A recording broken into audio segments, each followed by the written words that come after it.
Hello guys, good morning. Magkape muna ako guys kasi meron pa akong 10 minutes bago mag-start ang trabaho. Ayan, alam niyo ba itong tinapay na to guys? Yung matigas, nakakatanggal ng ngipin. Ayan, ito ang ating almusal. Ayan, nakabili ng konting ano guys. Ganito ba, dalawa sila. Matigas, kasing tigas ng bungo ko. Tapos, sabayan ng kape. Magkape para malakas. Diba, bro?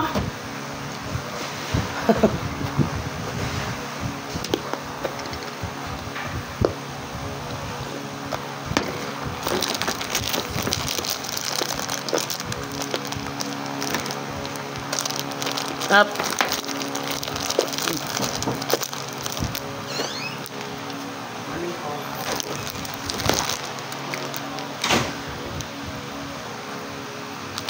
Ang tawag nito ay atay-atay. Relate kayo dito, no? Yung mga may edad na dyan.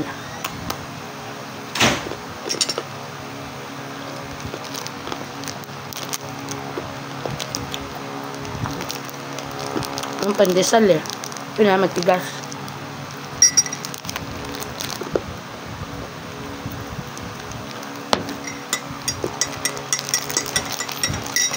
Para lang may laman ang tiyan bago mag-umpisa ng trabaho.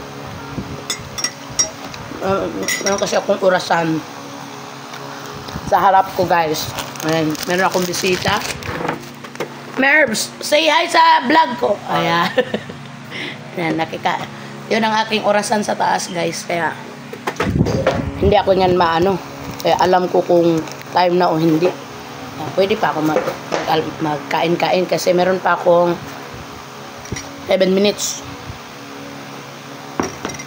Sabi ko sa inyo, masarap to. Yung aking katrabaho humingi.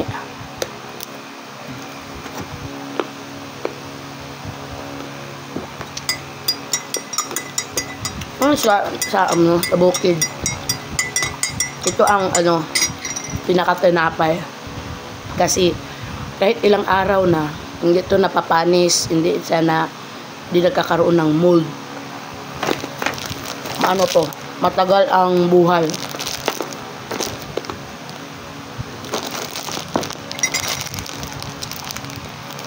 Buwan ang bibilangin bago ito masisira.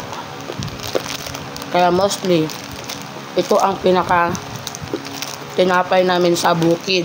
Yung pindesal, wala yan. Kasi mostly, pan-Bisaya. Yan. Salamat sa panonood. Kape at atay-atay. Ha? Salamat. Meron pa tayo isa. Ito. Mayaman kasi mahaba pa oras. Bye. Good morning. Kape. At atay-atay. Bye-bye.